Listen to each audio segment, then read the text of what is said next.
Oke, selamat pagi, salam sehat, salam sejahtera untuk kita semua. Pada kesempatan kali ini saya akan mencoba menjelaskan mengenai lingkup decision support system dan expert system dari mata kuliah sistem penilaian keputusan pada pertemuan keempat.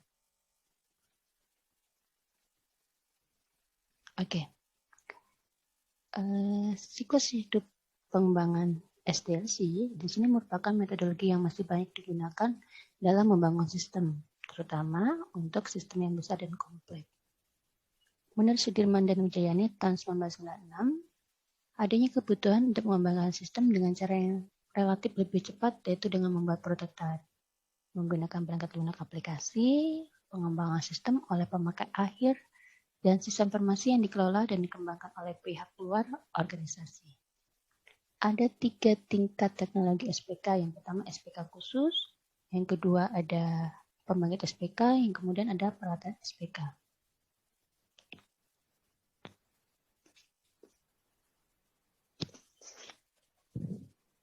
Oke, SPK khusus adalah perangkat keras atau perangkat lunak yang memungkinkan pembuat keputusan menyelesaikan sekumpulan masalah yang saling berhubungan.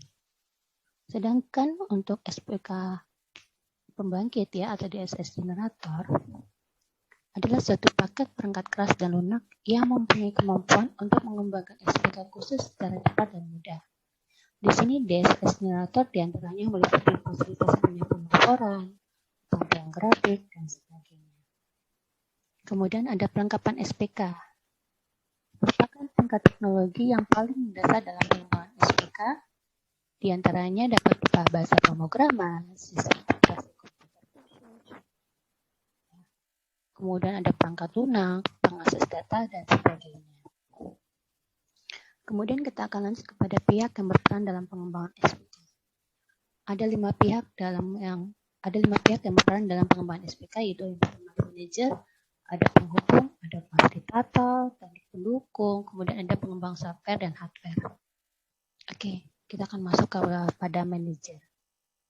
Manajer atau pemakai adalah orang yang berhadapan dengan masalah atau keputusan. Manajer adalah orang yang mengambil tindakan dan bertanggung jawab atas konsekuensi dari keputusan yang diambilnya. Sedangkan penghubung adalah orang yang membantu pemakai, seperti staf pimpinan yang bertugas sebagai pemberi saran atau informasi, serta menerjemahkan kebutuhan manajer pada perancang. Yang ketiga, perancang atau pembangun SPK adalah fasilitator yang menggabungkan kemampuan dari pembangkit SPK untuk menghasilkan suatu SPK yang lebih spesifik. Yang keempat, pendukung teknik adalah orang yang bertugas untuk mengembangkan kemampuan atau menambahkan komponen sistem informasi tambahan jika dibutuhkan sebagai bagian dari pembangkit SPK tersebut, seperti penambahan database baru, model analisis baru, dan format tampilan data tambahan. Yang kelima, pengembang software atau hardware adalah orang yang berfungsi mengembangkan teknologi, baik bahasa perangkat lunak dan perangkat keras baru, serta menghubungkan berbagai subsistem lainnya. Oke, di sini ada gambar scope dukungan komputer di mana dasarnya yaitu adanya data processing, kemudian ada MIS, Management Information System, scope selanjutnya ada SPK, dan yang lebih luas lagi yaitu expert system. Kapan sih waktu memutuskan penggunaan antara DSS dan expert system? DSS di sini memberikan dukungan pembuatan keputusan dalam bentuk laporan serta output dari simulasi matematis, di mana data yang digunakan oleh DSS itu berupa numerik. Sedangkan biasanya kalau dalam expert system bersifat simbolik dan seringkali berbentuk teks naratif dan lebih menekankan pada logic routingnya. Seperti kalau misalkan dalam DSS itu nanti akan ada variabel-variabel, biasanya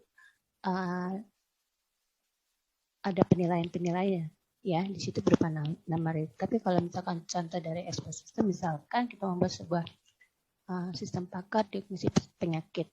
Nah, nanti di situ yang tampil adalah berupa pertanyaan-pertanyaan di situ berbentuk teks naratif. Misalkan contohnya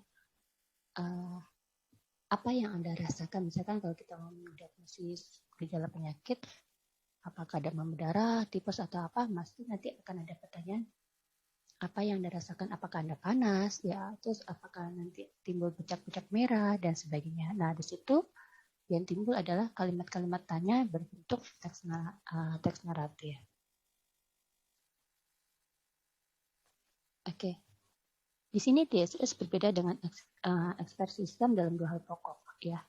DSS terdiri dari rutin yang merefleksikan keyakinan manajer dalam caranya memecahkan masalah. Oleh karena itu, keputusan yang dihasilkan oleh DSS merefleksikan gaya kemampuan manajer. Sebaliknya, expert system di sini memberikan peluang untuk mendapatkan kemampuan dalam membuat keputusan melebihi kemampuan yang dimiliki oleh manajer. Yang kedua, expert system mempunyai kemampuan untuk menjelaskan jalur penalaran yang diikuti pencapaian pemecahan tertentu, di mana seringkali penjelasan mengenai bagaimana pemecahan dicapai akan lebih berguna daripada pemecahan itu sendiri. Ya, jalur tersebut tapi tetap diatur ya pada saat kita mengcoding, ya, pada saat kita pembuatan rule-nya. Tidak serta-merta muncul solusi tapi tidak ada pembentukan rule di dalamnya.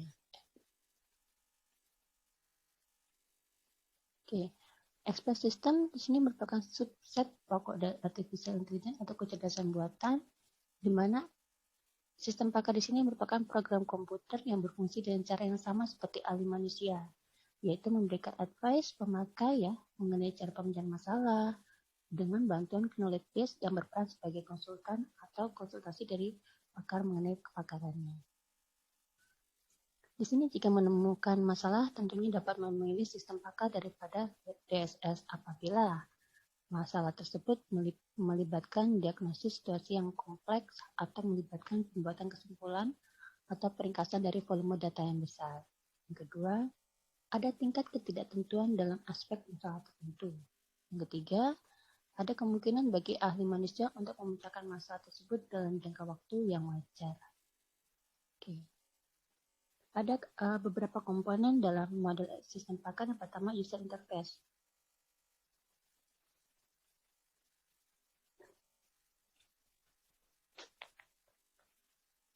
Oke, sorry, kita lanjutkan ya. Ada 4 komponen model expert system. Yang pertama, user interface, di mana memungkinkan manajer untuk memasukkan instruksi untuk untuk menentukan parameter dan informasi dalam expert system dan menerima informasi darinya. Oke. Kemudian knowledge base ya. Di sini berisi fakta yang menjelaskan bidang masalah dan merepresentasikan teknis yang menjelaskan cara pengembangan fakta tersebut dalam cara yang logis dengan menggunakan rule atau kaidah tertentu hingga menghasilkan keputusan. Kalau misalkan kita membuat sistem pakar tentang diagnosis penyakit, maka knowledge base-nya adalah berisi fakta-fakta semua gejala penyakit yang berhubungan dengan sistem pakar yang akan kita buat. Kalau kita buat diagnosis gejala penyakit jantung, berarti maka knowledge base-nya itu berisi fakta-fakta tentang semua gejala mengenai penyakit jantung. Yang tidak termasuk dalam gejala-gejala dari penyakit jantung, maka tidak kita masukkan ke dalam knowledge base. Inference engine yaitu merupakan komponen dari expert system yang melakukan penalaran dengan menggunakan isi dari knowledge base dengan urutan tertentu. Nah, kalau misalkan kita sudah mempunyai data, ya, data yang kita kumpulkan dalam database, nah nanti kita akan melakukan pembentukan rule-nya. Dan di sini ada inference engine-nya. Kemudian yang keempat, development engine digunakan untuk menciptakan expert system yang melibatkan pembuatan himpunan rule dengan bantuan cell expert system. Oke. Inferensi sistem pakar. Oke. Inferensi dengan rule merupakan implementasi dari modus ponens yang direfleksikan dalam mekanisme search atau pencarian, di mana pairing rule yaitu bila mana semua hipotesis pada rule bagian if memberikan pernyataan benar. Oke, dapat mengecek semua rule pada knowledge base dalam arah forward maupun backward. Di sini proses pencarian berlanjut sampai tidak ada rule yang dapat digunakan atau fire, ya, atau sampai sebuah tujuan atau goal tercapai. Oke, ada dua metode inferensi ya, dengan rule yaitu forward chaining atau disebut dengan data driven dan backward chaining atau goal driven.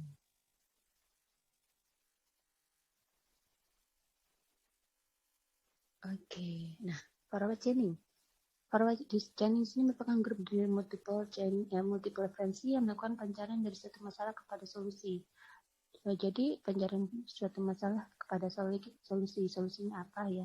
Jika closure premise sesuai dengan situasi atau bernilai true, maka proses akan mengassert konklusi tersebut.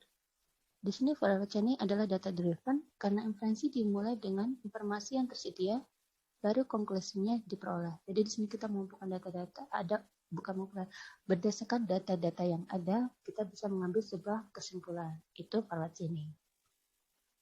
Jika suatu aplikasi menghasilkan tree yang lebar dan tidak dalam, maka gunakan forward chaining. Apa sih sifat-sifat dari forward chaining? Ya, sifat-sifat dari forward chaining yaitu good for monitoring, planning, and control. Ya, baik untuk memonitoring, untuk perencanaan, serta pengendalian. Yang kedua, lihat dari sekarang untuk masa depan. Look from present to future.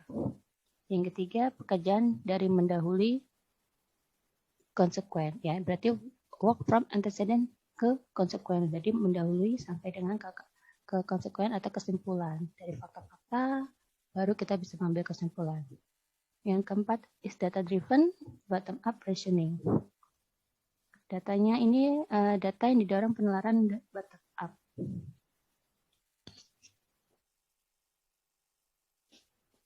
Yang kelima, pekerjaan maju untuk menemukan apa solusi mengikuti dari kenyataan. Berarti walk forward to find what solution follow from the fact. Yang keenam, memfasilitasi luasnya pencarian ya. Pertama pencarian research-nya. Kemudian yang ketujuh, the antecedent determinant the search, berarti menentukan apa yang dicari. Nah, yang kedelapan, tidak memfasilitasi penjelasan. Kenapa? Karena sudah berdasarkan fakta-fakta yang ada. Jadi dia bisa mengambil kesimpulan berdasarkan fakta-fakta atau antecedent yang ada. Oke, contohnya misalkan di sini. Ya, kita membuat sistem paket penasihat keuangan. Oke, sekarang kita lanjut kembali.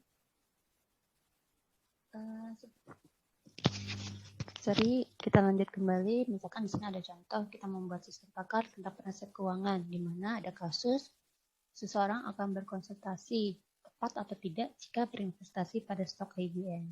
Di mana kita di sini menentukan variabel terikat, ya. Misalkan di sini ada beberapa variabel, di mana variabel A memiliki uang $10.000 untuk investasi, kemudian variabel kedua berusia di bawah 30 tahun, kemudian tingkat pendidikan pada level college, pendapatan minimum per tahunnya $40.000, terus ada variabel investasi pada bidang sekuritas atau asuransi, investasi pada saham pertumbuhan atau growth stock, kemudian investasi pada saham IBM. Di mana ya setiap variabel dapat bernilai true or false.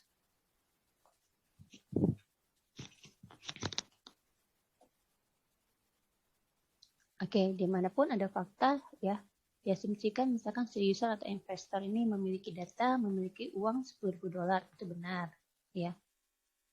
Kemudian berusia 25 tahun dan true nilainya juga.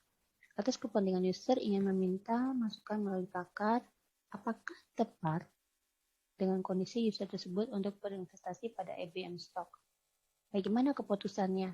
Nah, kita bisa menggunakan rule-rule yang ada, menentukan rule-rule yang berdasarkan fakta tadi, yang mempunyai uang 10.000 dan berusia 25 tahun.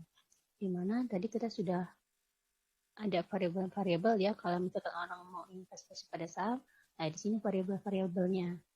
Nah, berdasarkan data ini, kita bisa membuat rule-rule seperti ini. Misalkan rule pertama, jika seseorang memiliki uang $10.000 untuk berinvestasi dan dia berpendidikan pada level college, ya, maka dia harus berinvestasi pada bidang sekuritas. Nah, sampai dengan rule kelima, misalkan seseorang ingin berinvestasi pada saham pertumbuhan, maka saham yang dipilihnya adalah saham IBM. Nah, ini rule-rule yang akan kita pakai nanti dalam pembentukannya. Nah, kalau misalkan tadi kita buat lebih simpel ya, misalkan dari kalimat ini kita berdasarkan variabel-variabel ini, maka kita akan dapat seperti ini. If A and C, ya, then A. Benar nggak sih seperti ini? Nah, kita lihat sini. Sekali seseorang memiliki uang 10.000 ini termasuk variabel yang mana ya? Oh, berarti A. Ya. Kemudian untuk berinvestasi, dia berpendidikan pada level college. Nah, level college itu berarti C, ya. If A and C, ya. Kemudian di sini, then dia harus berinvestasi pada bidang sekuritas. Sekuritas berarti ini E. If A dan C, then E. Benar nggak sih? D. Oh, ternyata benar. Nah, berarti dari kalimat rule yang tadi kita buat, kita bisa membuat lebih simpel seperti ini. If A and C, dan E, dan selanjutnya. Nah, kemudian kita bisa membuat rule-nya seperti ini. Ya, kalau kita buat diagramnya seperti ini. Alurnya. If A dan C dan E sampai dengan terakhir. If F dan G. Oke. Kemudian, nah, dari rule pairing-nya kita bisa menentukan R4, R1, ya, R3, dan R5. Nah, kalau untuk working memory-nya berarti apa sih fakta-faktanya nanti yang akan kita simpan? Berarti nanti semua variabel, ya. Goal-nya apa? Goal-nya adalah di sini kita investasi pada saham IBM. Gitu, ya. Ini untuk yang forward chaining. Kita kumpulkan fakta-faktanya terlebih dahulu, baru kita bisa mengambil kesimpulan atau tujuannya atau goal-nya. Berbeda dengan backward chaining, ya. Kalau backward chaining sini pendekatan goal driven, di mana dimulai dari ekspektasi apa yang diinginkan terjadi, ya, hipotesisnya, kemudian mengecek pada sebab yang mendukung ataupun kontradiktif dari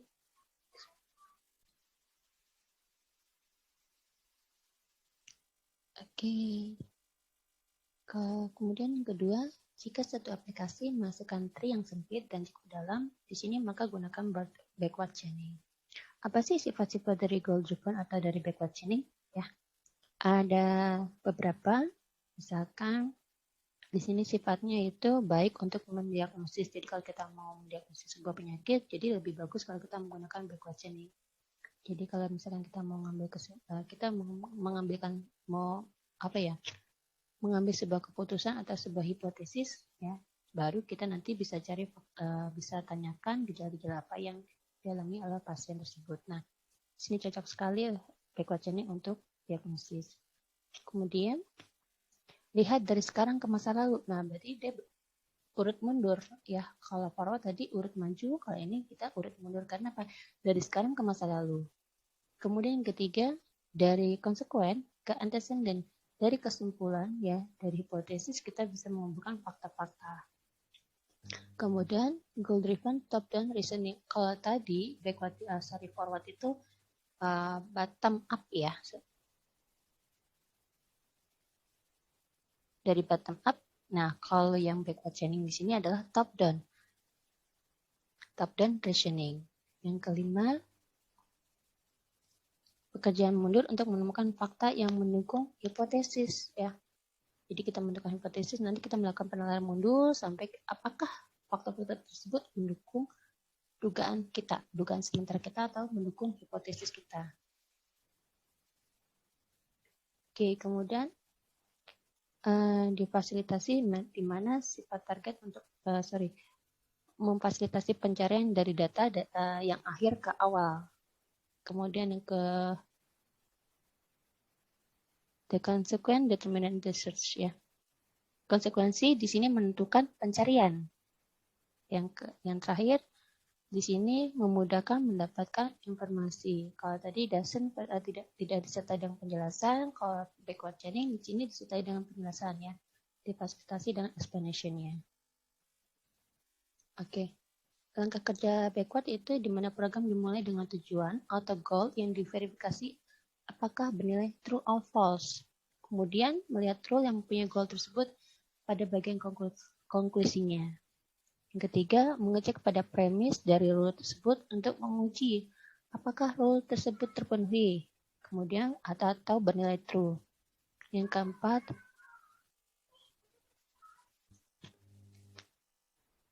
Keempat, pertama dicek apakah ada assumption-nya. Jika pencarian tersebut gagal, maka expert system akan mencari role lain yang memiliki konklusi yang sama dengan role pertama tadi. Kemudian tujuannya adalah membuat role kedua terpenuhi. Yang kelima, proses tersebut berlanjut sampai semua kemungkinan yang ada telah diperiksa atau sampai role inisial yang diperiksa dengan goal telah terpenuhi. Yang keenam, jika goal terbukti false, maka goal berikutnya dicoba. Oke. Di sini ada backward chaining ya. Kalau misalkan tadi dengan kasus tadi apakah kita cocok menentukan mau berinvestasi di saham IBM stock. Kalau tadi kita menggunakan forward chaining, dan sekarang kalau kita menggunakan backward chaining, nah dimulai step satunya yaitu dari goalnya nih. Apakah saya cocok berinvestasi pada saham IBM? Nah, di sini ini justru role-nya dari bawah ya. Role pairing dari R5, R2, R3, R1 dan R4. Nah, ini backward chaining. Jadi misalkan apa saja sih yang diperlukan seseorang agar ya orang tersebut cocok berinvestasi pada saham IBM stock. Berarti kan kita harus mengumpulkan fakta-fakta ya. Faktanya itu sini. Jadi kita melakukan penaran mundur. Nah, untuk working memory-nya kalau tadi semuanya fakta-fakta di sini. Kalau di sini A, B. Berarti AB itu tadi kan apa di sini? AB. Oke, karena yang diketahui tadi faktanya yaitu memiliki uang 10.000 dan berusia 25 tahun, berarti sini variabelnya adalah A dan B itu yang dimiliki. Nah, kita harus cari variabel lain lagi ya kalau untuk backward chaining sini. Untuk mencapai G ya, apakah fakta F ya variabel F atau apakah variabel C juga dipenuhi, apakah variabel D juga dipenuhi. Nah, begitu seterusnya sampai apa saja sih ya untuk mencapai goal ini, variabel-variabel apa saja yang harus kita penuhi gitu. Jadi berbanding terbalik antara forward ya. Oke, untuk backward chaining-nya seperti ini kalau digambarkan ya sama saja sebetulnya seperti ini.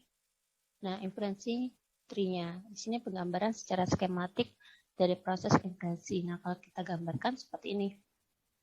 Ya, if. Nah, G, untuk mencapai tujuan G, apa yang harus dipenuhi variabel F?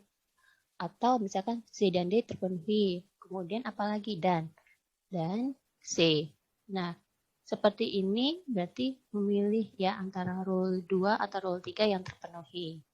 Nah, kemudian sampai fakta-fakta apa saja yang harus kita penuhi untuk mencapai tujuan yang ada di sini, yaitu berinvestasi di saham IBM stock. Oke, fungsi dari inferensi engine yaitu fire the rule tadi ya, kemudian memberikan tanya pada user, menambahkan jawaban pada working memory atau blackboard, mengambil fakta baru dari suatu rule, menambahkan fakta baru tersebut pada working memory, kemudian mencocokkan fakta pada working memory dengan rule. Jika ada yang cocok atau match ya, maka fire rule tersebut. Jika ada dua rule yang cocok, maka cek dan pilih rule mana yang menghasilkan goal yang diinginkan. Kemudian find the lowest number unpaired rule.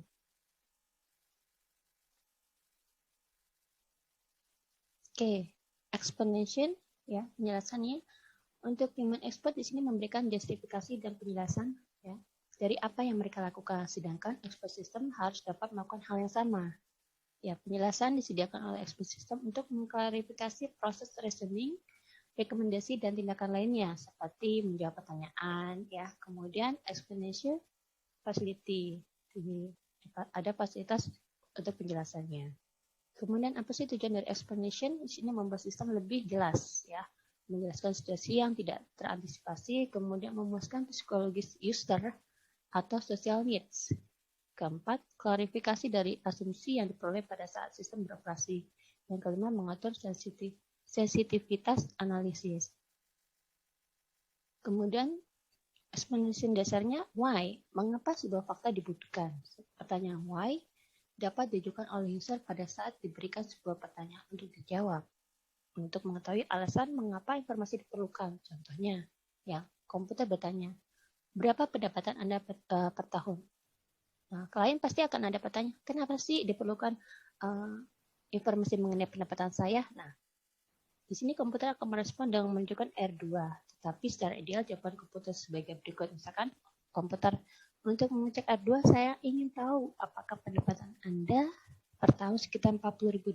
Nah, jika itu benar, saya akan membuat kesimpulan karena Anda berpendidikan pada level college, Anda sebaiknya berinvestasi pada saham pertumbuhan. Jadi saat ada pertanyaan why ya oleh klien, sistem akan menjelaskan dari why tersebut, mengapa gitu. How itu menjelaskan bagaimana suatu konklusi atau rekomendasi diperoleh. Sistem sederhana hanya ada konklusi final atau terakhir. Tapi sistem yang kompleks menyediakan chain of rule yang digunakan untuk mencapai konklusi atau kesimpulan. Ya, contohnya misalkan komputer investasi pada saham IBM.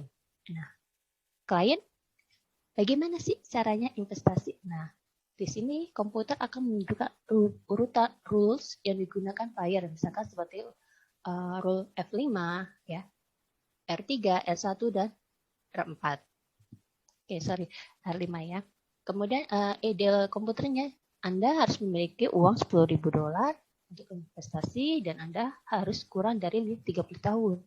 Kemudian mengacu pada R4 bahwa Anda berpendidikan pada level college. Untuk investor muda seperti Anda, jika ingin berinvestasi pada bidang saham pertumbuhan, maka saham IBM yang tepat untuk Anda. Jadi di sini dijelaskan ya, ada penjelasannya. Oke. Manfaat sistem pakar yaitu mempertimbangkan alternatif yang lebih banyak, kemudian menerapkan tingkat logika yang lebih tinggi, mempunyai waktu yang lebih banyak untuk mengevaluasi hasil keputusan dan pemecahan konsisten yang lebih banyak. Sedangkan kelemahannya yaitu membatasi potensi sebagai alat pemecah masalah bisnis, tidak dapat mengatasi pengetahuan yang tidak konsisten. Ya. Jadi hanya membatasi apa yang sistem pakar apa yang kita buat, nanti ya sudah, nanti penjelasan hanya berkaitan dengan atau mengacu pada sistem pakar yang kita buat. Ya tidak bisa nanti melebar kemana-mana, karena itu kita harus batasi. Kemudian kedua, expert system tidak dapat untuk melakukan keterampilan intuitif. Ya, intuitif ini biasanya hanya dilakukan oleh pakar, bukan oleh sistem. Ya. Oke. Berarti di sini kita bisa mengambil kesimpulan untuk sistem pakar adalah berarti sebuah sistem yang kita buat untuk menggantikan keahlian seorang pakar. Ya, tidak hasilnya tidak lebih, minimal itu sama. Bahkan kalau bisa itu setara dengan seorang pakar. Itu sistem pakar. Kemudian untuk metode backward chaining, ya, di sini kebalikan dari metode forward chaining, yaitu diawali dari kesimpulan terlebih dahulu, yang kemudian ditelusuri oleh fakta-fakta atau gejala yang dialami sehingga dapat diketahui kebenaran dari kesimpulannya. Oke, demikian resume untuk materi pertemuan keempat kali ini. Jika ada yang ingin tanyakan, kita akan masuk ke sesi diskusi di grup atau di forum. Oke, selamat pagi, salam sehat, salam sejahtera untuk kita semua.